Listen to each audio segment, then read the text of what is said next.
Bismillahirrahmanirrahim. Assalamualaikum warahmatullahi wabarakatuh.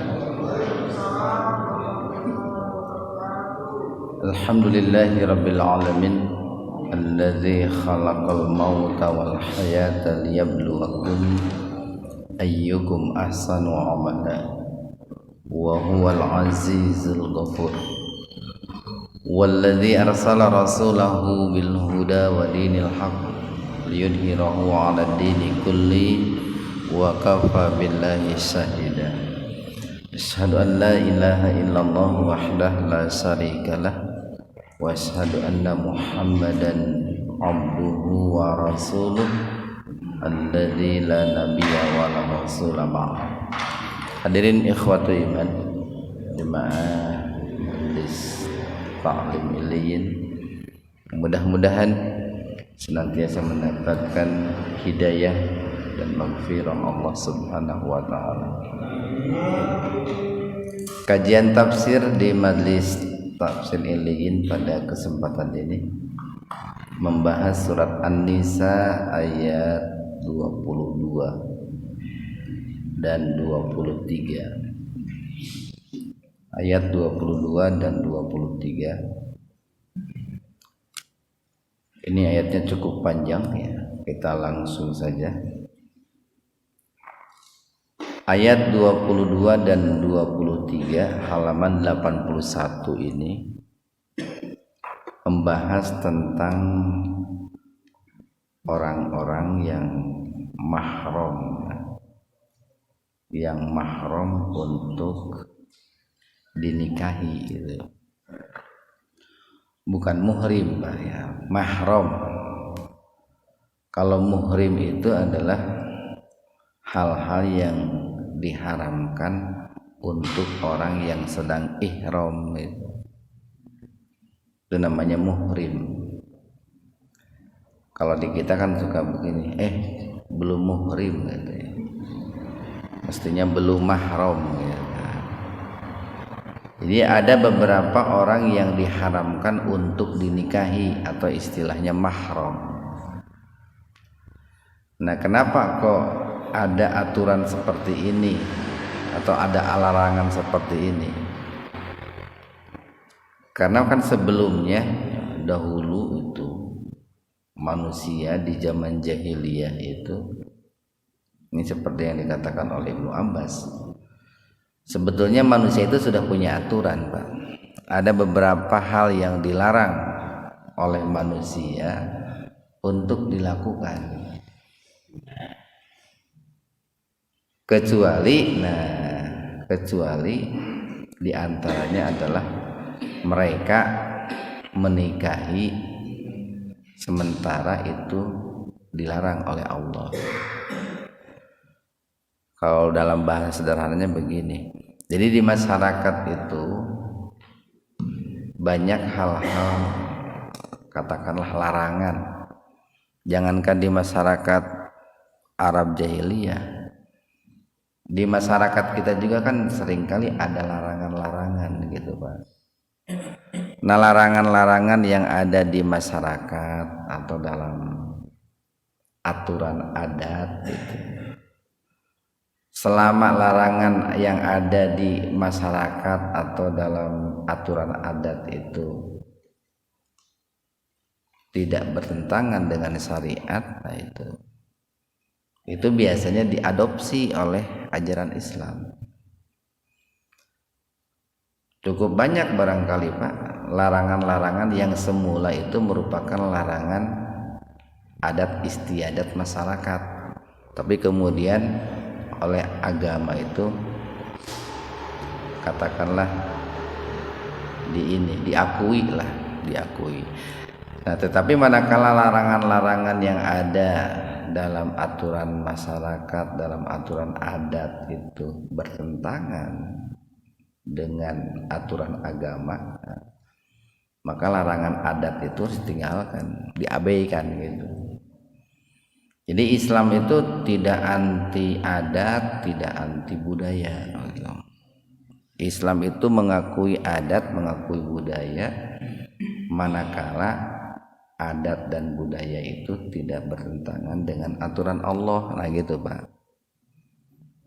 Nah di zaman jahiliyah itu cukup banyak larangan-larangan di masyarakat itu, tetapi mereka itu menghalalkan. Salah satunya adalah menghalalkan ini, wanita-wanita yang pernah dinikahi oleh ayahnya. Nah itu Pak. Jadi barangkali ada seorang anak gitu Pak. Ada seorang anak. Nah kemudian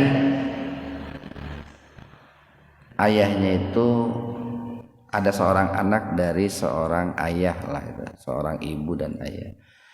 Nah ayahnya itu menikah mungkin dengan wanita yang kedua, lalu wanita yang kedua itu dicerai oleh ayahnya atau mungkin ayahnya meninggal. Nah dahulu di zaman jahiliyah mantan istri dari ayahnya itu seringkali dinikahi oleh anaknya gitu Pak. Mungkin menikahi ibu tiri lah gitu Pak. Nah, itu bisa jadi istri yang ditinggalkan ayahnya itu karena dicerai, bisa juga meninggal. Nah dulu di zaman jahiliyah itu sebetulnya mereka itu tahu itu, kalau dalam istilah kita mah pamali gitu, temenang pamali gitu, dibenci. Tapi larangannya itu nggak keras di kalangan mereka itu.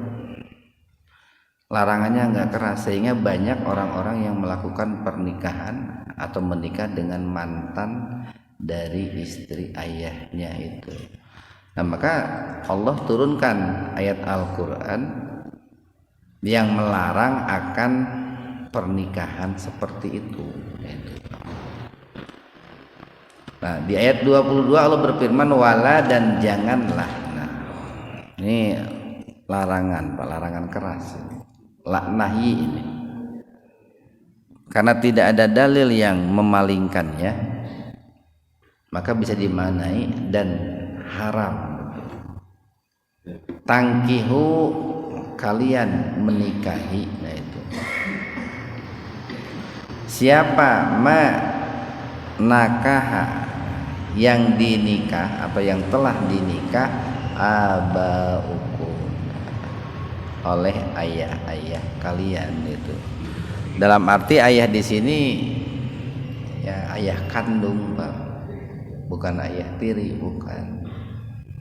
Jadi istri yang dinikahi oleh ayah kandung kalian atau mantan istri yang telah dinikahi oleh ayah kandung kalian, lalu katakanlah terjadi perceraian, itu haram untuk dinikahi oleh anaknya yang laki-laki.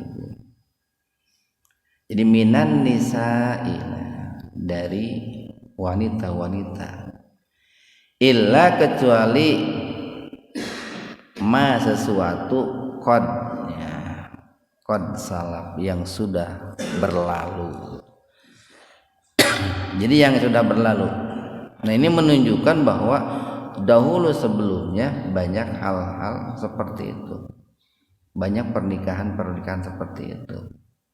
Tentu setelah ayat ini turun, nah, jangan disalahpahami. Sekalipun di sini Allah mengatakan illa ma qad salaf, kecuali yang telah terjadi di masa lalu, berarti setelah ayat ini turun itu harus diceraikan Pak. Harus diceraikan. Dahulu banyak terjadi pernikahan itu antara saudara dengan silang.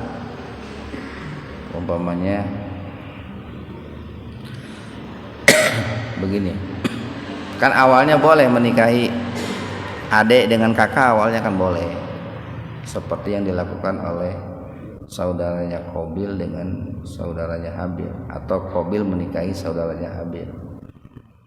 Nah awalnya kan boleh itu, tapi kan kesini-sininya dilarang. Jadi cukup banyak syariat-syariat sebelum syariat Nabi Muhammad itu dihapus oleh Allah secara bertahap. Tetapi banyak juga syariat-syariat yang dibawa oleh Nabi sebelum Nabi Muhammad itu yang kemudian diteruskan dan disempurnakan oleh Nabi Muhammad.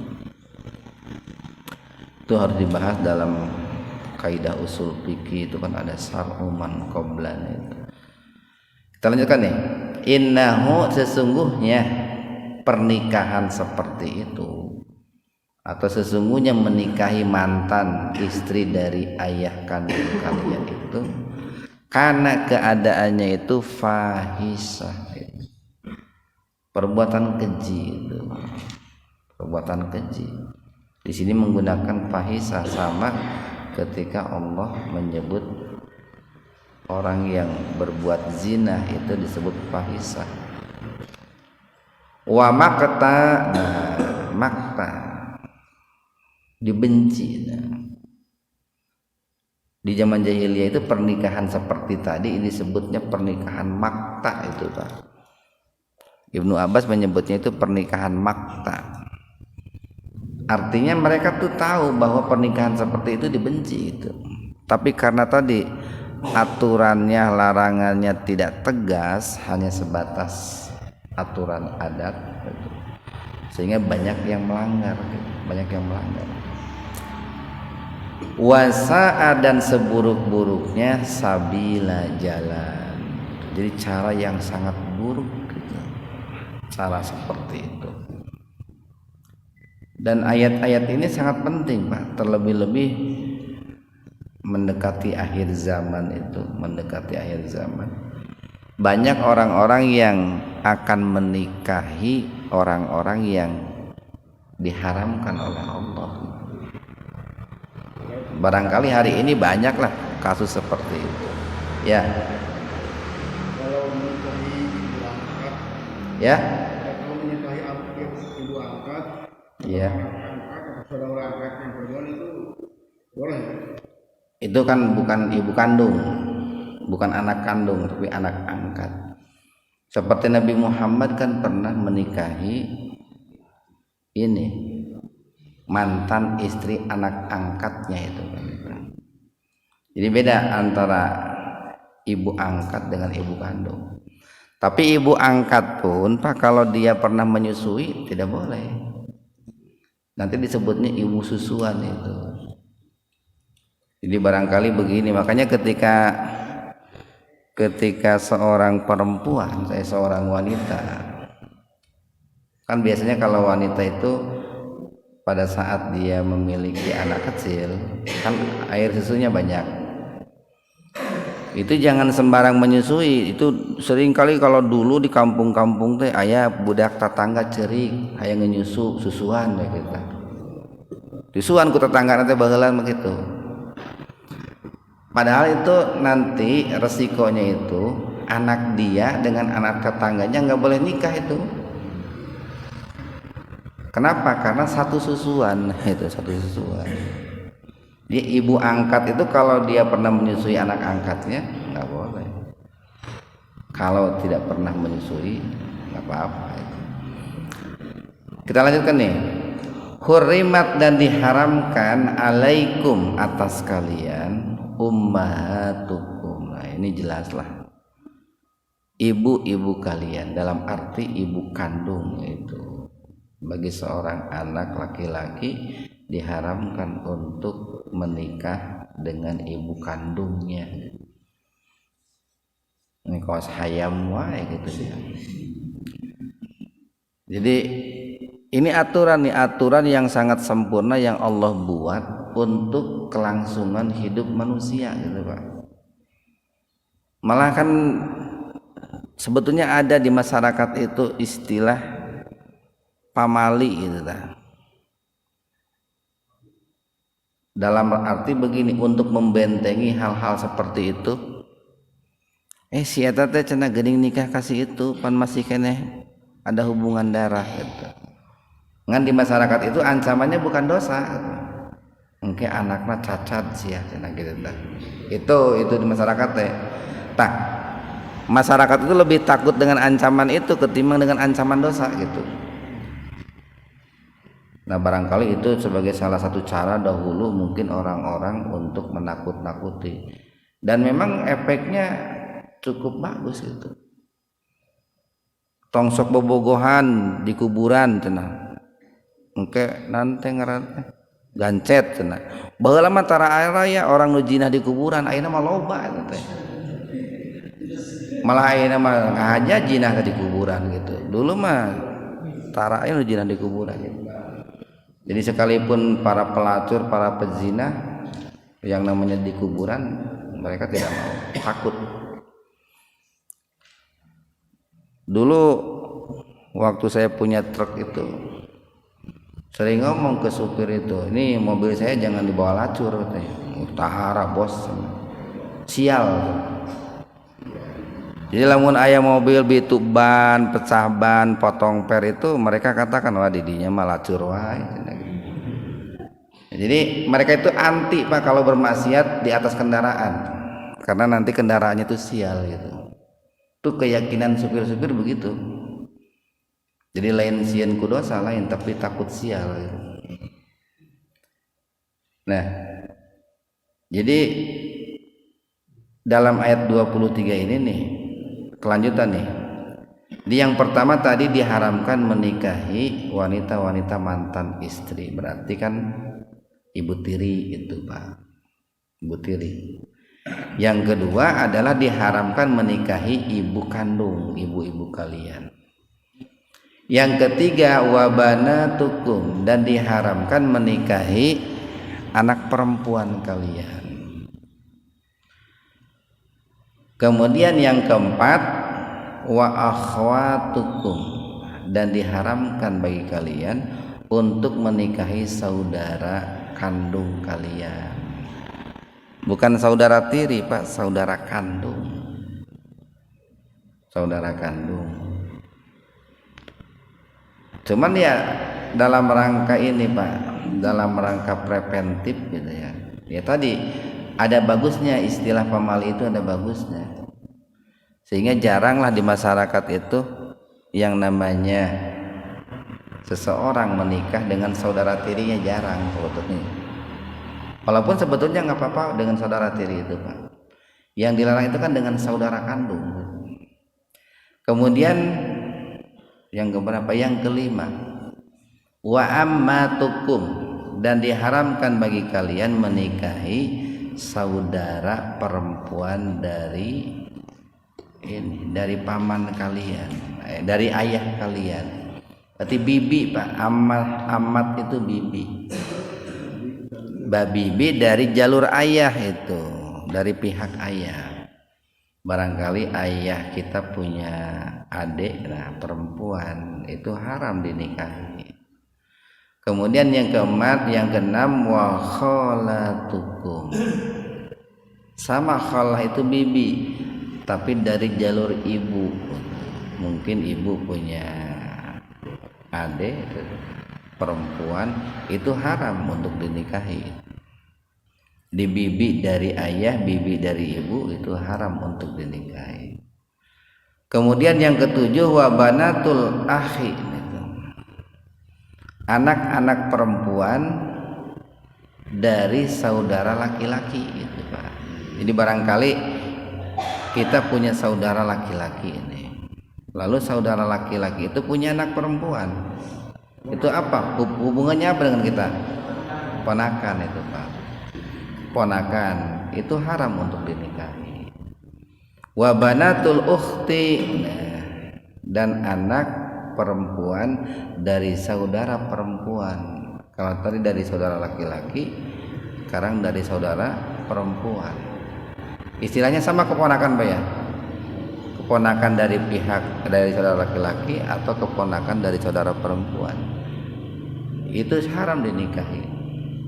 Yang kedelapan wa ummahatukum, dan ibu-ibu kalian allati, yang mana mereka itu ardoknakum, yang telah menyusui kalian. Nah ini yang sering disebut dengan ibu susuan. Nah kenapa kok muncul ada istilah ibu susuan, atau kenapa kok terjadi ada ibu susuan? Mungkin kan ada seorang wanita yang sakit sehingga dia tidak menyusui, atau yang kering ASI-nya sehingga tidak bisa menyusui, atau barangkali yaitu karena tadi anak tetangganya menangis terus, istrinya lagi kerja gitu Pak, apa ibunya lagi kerja gitu, akhirnya disusui oleh tetangganya, itu disebutnya ibu susuan. Nah itu haram untuk dinikahi Pak. Kemudian yang kesembilan, wa akhawatukum minar rodoah. Nah itu saudara sesusu gitu Pak. Jadi yang ke-10 yang diharamkan adalah saudara sesusu. Ibu sesusu diharamkan untuk dinikahi, saudara sesusu pun diharamkan untuk dinikahi.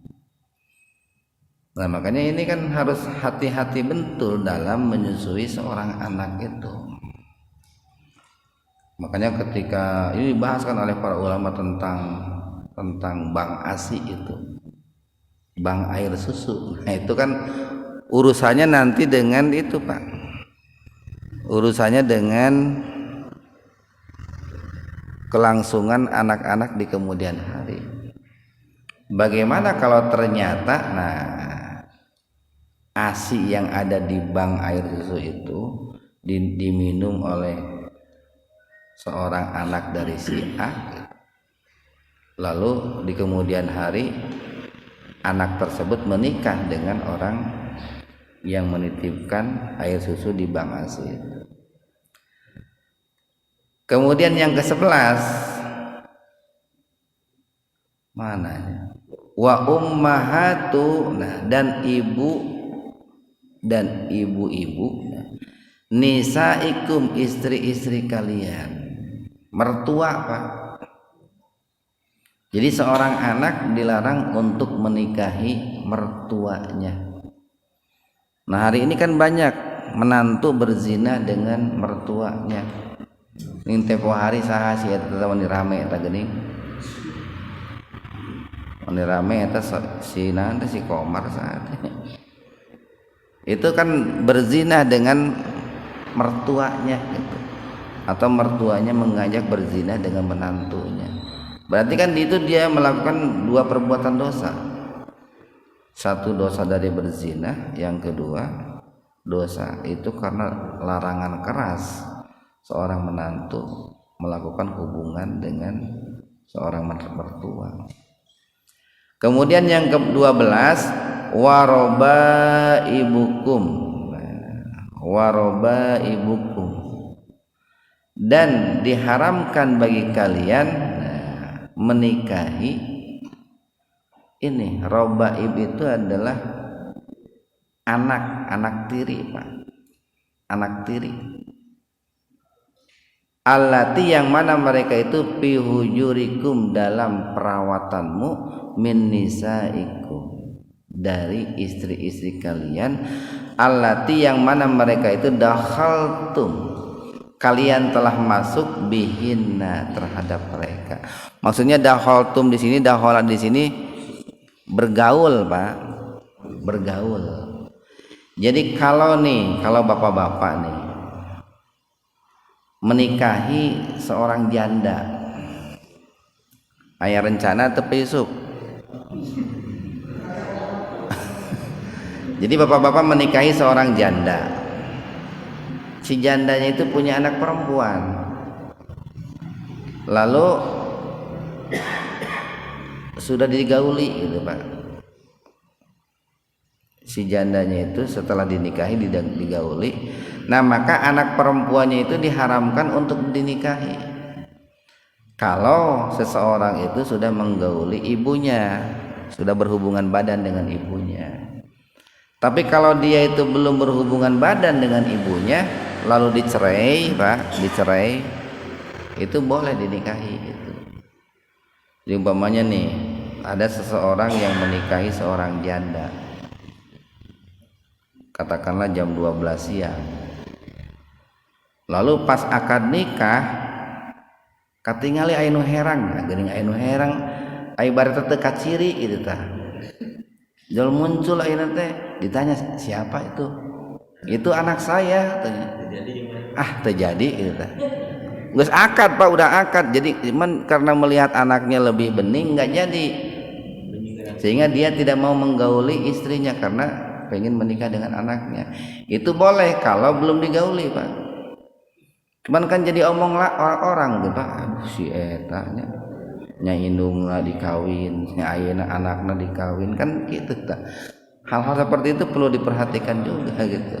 Tapi secara hukum itu boleh, secara hukum kalau belum digauli. Ngan meureun jadi omong batur wungkul. Karena kan orang lain tidak tahu dia sudah berhubungan badan atau belum, kan nggak tahu. Ya, cuman bagusnya kan dihindari. Kenapa? Jangan membuat kesempatan orang lain berbuat dosa, menuduh kita gitu kan. Kalau bisa dihindari lah teangan tetanggana itu untuk anak terek nah gitu, sekalipun belum digauli. Berikutnya nih kemana ke 13-nya gitu ya. Jadi fa illam takunu nih, maka jika kamu itu belum dakhaltu menggaulinya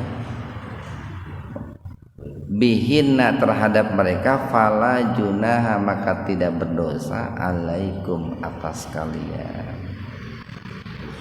Wa halailu, nah dan diharamkan halail. Halail itu adalah menantu Pak, bahasa kita menantu. Jadi halail abnaikum, istri dari anak kandungmu, nah, bukan istri dari anak tiri. Maksudnya teh mantan istri anak kandungmu itu haram. Jadi barangkali nih ada seseorang itu punya anak laki-laki, menikah dengan seorang perempuan. Katakanlah dicerai oleh anaknya istrinya itu, atau anaknya itu meninggal sehingga istrinya jadi janda. Nah kalau anaknya itu anak kandung, maka mantan istrinya itu haram untuk dinikahi. Tapi kalau anaknya bukan anak kandung, nah, itu namanya tabani itu Pak. Atau anak angkat lah tadi seperti kata Pak Tatang itu, anak angkat. Itu nggak apa-apa kalau anak angkat itu. Kalau anak kandung itu nggak boleh. Makanya di sini nih ada keterangan nih, alladzina yang mana anak-anak tersebut min aslabikum, itu aslab dari tulang sulbi kalian, ada hubungan darah, hubungan nasab kalian. Wa antajma'u, nah ini kata diharamkannya mengikuti Pak. Jadi begini, kurimat antajma'u, gitu. Diharamkan bagi kalian untuk mengumpulkan bainal ukhtain, antara dua saudara perempuan. Dalam arti kalau dinikahinya bareng-bareng Pak. Umpamanya bapak pertama menikahi kakaknya, ternyata 3 bulan kemudian nah geuning bogeun adik oge nya. Adina leuwih herang ieu. Dikawin deui eta teu meunang. Kecuali kalau kakaknya meninggal Pak, atau dicerai, terus turun, nah bisa aparan Pak Yusuf, turun ranjang gitu teh. Jadi awalnya menikahi kakaknya dicerai atau meninggal lalu turun ranjang gitu. Walaupun kalau seandainya kakaknya masih hidup, ya di masyarakat kan pandangannya suka negatif juga. Oh bisa jadi iya pelakor ya adina ya. Oh bisa jadi aya hubungan gelap selama ini dengan adiknya, kan biasanya begitu. Nah tentu hal-hal seperti itu kan harus dihindari. Nah, tapi secara hukum nih, kalau seandainya kakaknya meninggal atau kakaknya sudah dicerai, boleh menikah dengan adiknya. Atau naik ranjang juga boleh. Tadinya menikahi adiknya lalu menikahi kakaknya kalau seandainya udah meninggal atau dicerai, ya.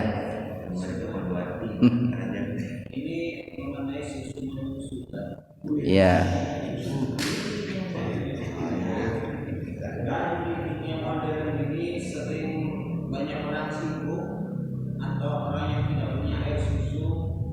Sehingga anak Iya, Bang Asi.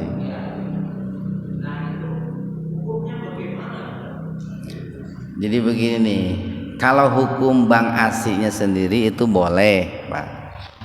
Hukum melakukan aktivitas Bang Asi boleh. Cuman yang menjadi persoalan nanti begini.